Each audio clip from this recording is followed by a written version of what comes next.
Kita bergabung Kejaksaan dengan Negeri Anissa Rizkia Situbondo, langsung Jawa dari Timur. kantor Berbagai Dinas Lingkungan permasalahan Hidup dan lingkungan.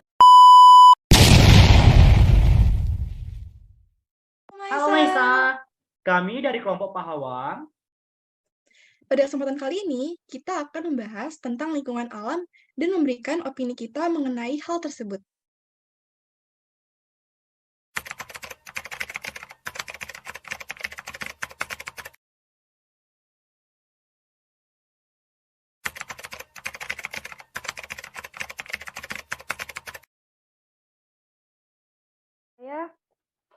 Apa yang tadi disampaikan itu benar sekali ya, karena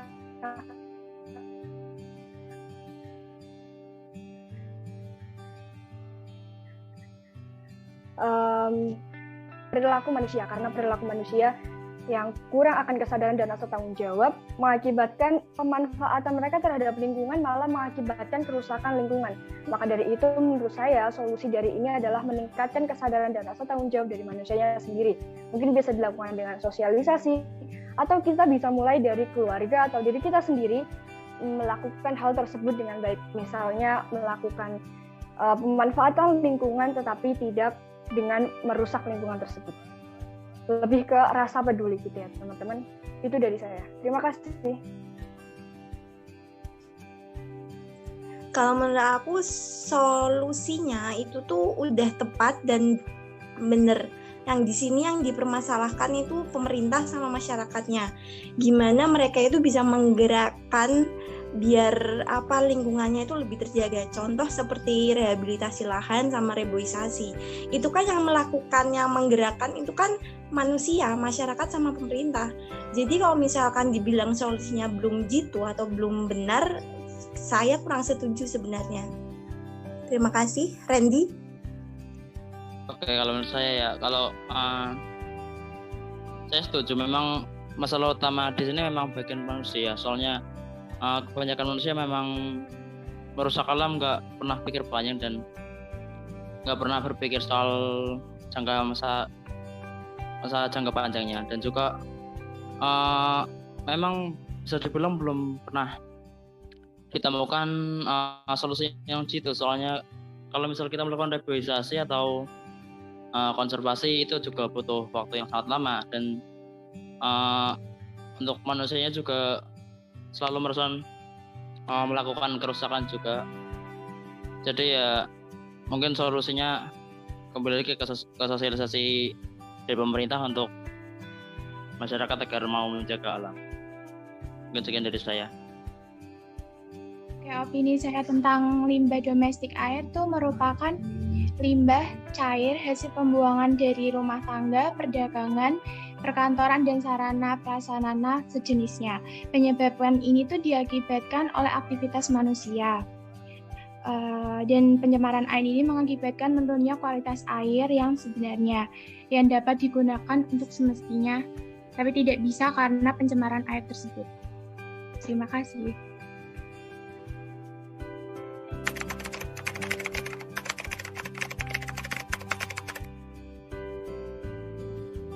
Limbah industri yang dihasilkan oleh kegiatan industri menurut saya dapat menyebabkan berbagai dampak negatif bagi lingkungan maupun makhluk hidup lainnya.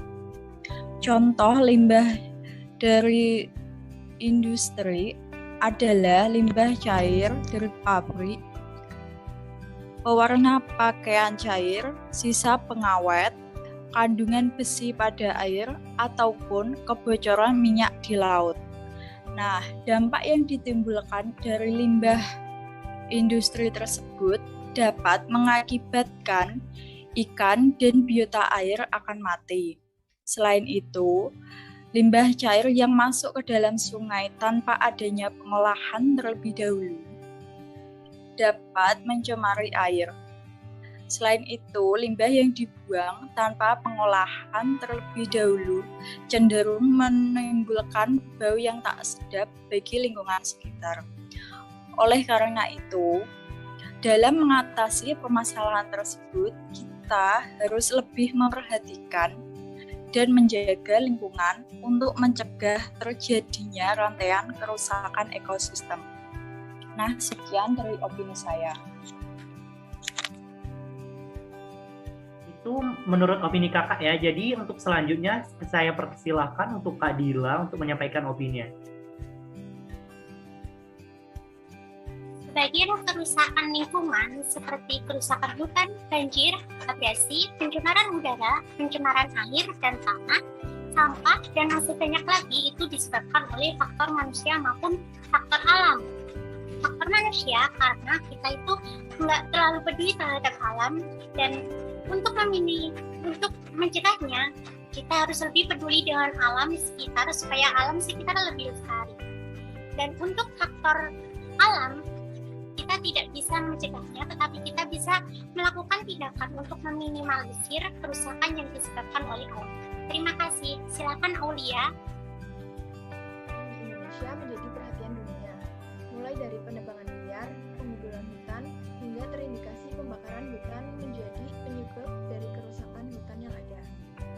Kerusakan hutan yang terjadi akan membawa akibat terjadinya banjir maupun erosi yang dapat mengangkut partikel-partikel tanah menuju ke laut, yang nantinya akan menjadi proses sedimentasi atau pengendapan di sana. Hal tersebut tentu saja bisa merusak ekosistem yang ada di laut, seperti ikan serta terumbu karang. Masalah tersebut terjadi terus-menerus, maka menurut saya akan terjadi keseimbangan antara komponen biotik dan abiotik. Kenapa? Karena menurut saya, dua komponen tersebut tidak bisa dipisahkan karena saling berterkaitan. Jadi, kita harus melestarikan dan juga menjaga pelestarian lingkungan tersebut. Sekian, terima kasih. Selanjutnya, saya persilakan untuk Kak Nashwa. Saat ini juga mulai banyak dibahas mengenai pencemaran tanah dan udara. Karena hal itu berkaitan. Jika pencemaran udara itu berakibat dari kemajuan industri dan transportasi, sedangkan tanah juga bisa tercemar oleh bahan-bahan yang dapat merusak kualitas tanah. Menurut saya, sebagai rakyat, kita juga bisa memberikan bantuan dari hal kecil seperti melakukan daur ulang sampah dan tidak membuang limbah seperti deterjen ke tanah, karena sebenarnya menurut saya pencemaran tanah itu tidak hanya disebabkan oleh industri saja, namun rumah tangga juga, malah rumah tangga itu lebih banyak mengakibatkan pencemaran tanah daripada industri sekarang ini.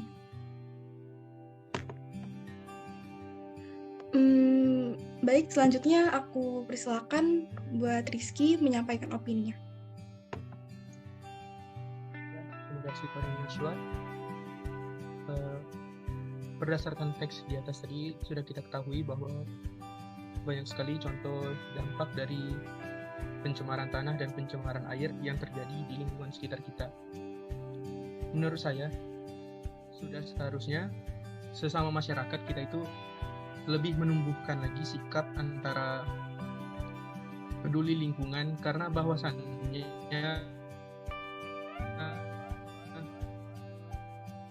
seperti yang kita tahu, kita di dunia ini hidupnya bukan bisa itu, sudah seharusnya kita menjaga alam di lingkungan kita. Dan juga sebenarnya tidak perlu terlalu menyalahkan pemerintah, bahwasannya perubahan akan terjadi jikalau kita lebih peduli ke lingkungan. Dan juga untuk pemerintah ada baiknya lebih mempertegas lagi regulasi maupun hukuman, baik berupa denda maupun penjara, bagi pelaku-pelaku yang telah merusak lingkungan di sekitar kita. Mungkin itu saja opini dari saya. Dipersilahkan kepada Ola untuk menyampaikan opininya. Terima kasih.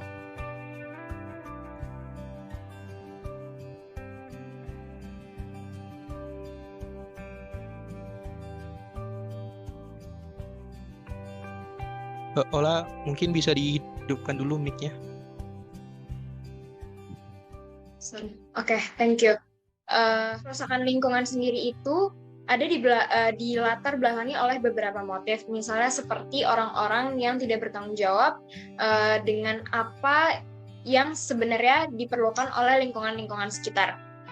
Nah, untuk latar belakang motif ini itu menimbulkan beberapa dampak yang sebenarnya itu membuat masyarakat sekitar itu menjadi rugi gitu, karena dengan keadaan lingkungan yang seperti ini, mereka harus mengolah kembali untuk bagaimana kerusakan lingkungan ini menjadi lebih baik lagi untuk kedepannya. Dan tak hanya peran dari masyarakat itu sendiri, tapi diperlukan juga peran-peran dari pemerintah untuk membangun lingkungan agar kedepannya lebih asri dan bisa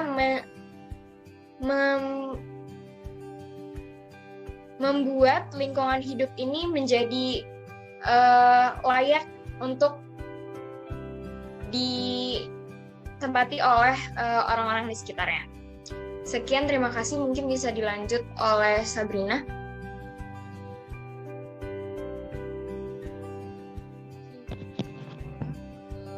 Penegakan hukum tanpa tebang pilih menjadi salah satu agenda mendesak. Begitu juga regulasi yang dapat mengurangi kemungkinan terjadinya pelanggaran dalam mengelola hutan, sumber daya alam, lahan pertanian, dan bendungan. Lalu apa saja yang dapat diperbaiki permasalahan tersebut? Silakan Dinda. Terima kasih Kak Sabrina. Untuk selanjutnya kita persilakan kepada Dinda. Penegakan hutan terkait pengelolaan hutan penting untuk menjaga hutan, terlebih lagi sekarang, di mana banyak hutan dialihfungsikan untuk ladang dan sawit. Lalu perlu dilakukan usaha pelestarian tanah dan hutan melalui tata guna lahan, peraturan mengenai penebangan dan penanaman hutan, serta reboisasi dan pengelolaan sampah agar dapat terurai dengan baik. Terima kasih. Selanjutnya saya persilahkan untuk Griata mengemukakan opininya. Baik, terima kasih Dinda. Menurut saya, opini dari saya, dalam mengatasi permasalahan lingkungan yang sedang banyak diperbincangkan ini, kita semua harus ada tindakan dari kita sendiri juga. Dengan adanya masalah ini, semua kedua belah pihak, baik masyarakat maupun pemerintah, harus bisa sadar yang pentingnya permasalahan lingkungan ini. Jadi benar-benar semua lapisan masyarakat harus sadar supaya ada solusi yang bisa kita lakukan dengan baik pemerintah maupun masyarakat bisa sadar agar apapun yang kita kerjakan itu nantinya sedikit demi sedikit bisa teratasi mekanisme ini. Nah, bagaimana caranya supaya pemerintah dan masyarakat ini bisa sadar akan pentingnya masalah lingkungan adalah dengan kita sebagai mahasiswa itu bisa berdampak bagi masyarakat di sekeliling kita untuk menyadarkan kepada masyarakat di sekeliling kita, orang-orang di sekeliling kita, baik keluarga, teman maupun masyarakat biasa, menyadarkan mereka semua bahwa ini loh penting banget, masalah lingkungan itu penting banget, harus kita cicil dari sekarang istilahnya. Solusi apa yang bisa kita lakukan, tindakan-tindakan kecil apa yang bisa kita lakukan untuk bisa memperbaiki lingkungan kita ini. Karena dengan tindakan-tindakan kecil itu ya ketika sudah lama tindakan-tindakan kecil itu sudah lama terjadi, maka sedikit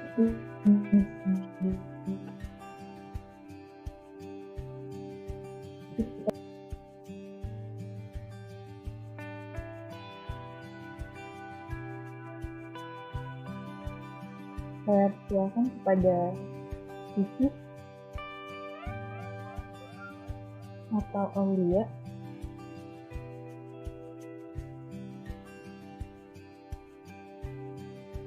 Kegiatan pembangunan yang dilakukan perlu memperhatikan lingkungan setempat.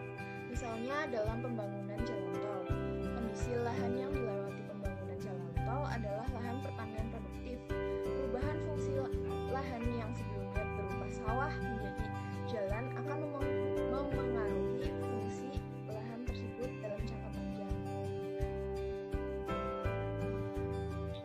bangunan juga harus memperhatikan tata ruang, daerah resapan air, dan lain sebagainya yang sekiranya dapat mempengaruhi alam sekitar. Sekiranya masih ada kebijakan yang perlu dikoreksi karena terdapat kekeliruan selama ini, seperti untuk menertibkan bangunan di bantaran sungai atau tentang reklamasi pantai, pemerintah perlu membuka diri, sebab keterbukaan ini formula adanya kehendak perubahan. Terima kasih.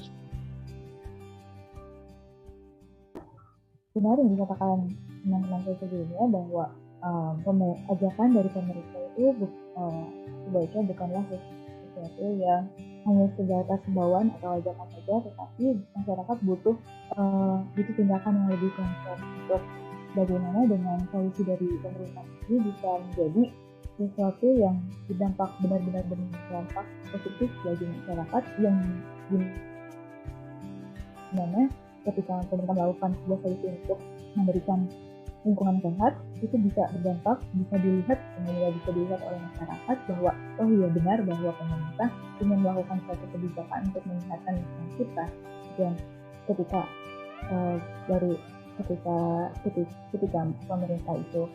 pemerintah hanya bisa memberikan imbauan atau ajakan biasa, jangan heran jika masyarakat biasa itu, masyarakat lain hanya bisa melihat kerusakan lingkungan yang terjadi dan membiarkannya begitu saja tanpa ada rasa iba kepada lingkungan sekitar kita untuk bisa melakukan perubahan yang sedikit. Jadi memang harus butuh gerakan yang konkret dari pemerintah itu sendiri supaya masyarakat bisa melihatnya dan melakukan perbaikan lingkungan. Terima kasih.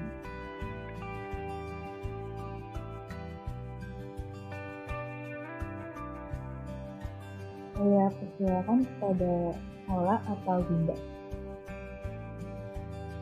Terima kasih, masyarakat Indonesia. Mari kita lebih peka dan sadar akan keadaan lingkungan sekitar, serta bahu-membahu untuk membenahi agar tercipta lingkungan yang lebih baik. Ayo, jadi agen perubahan dengan mulai dari hal kecil karena bumi butuh aksi.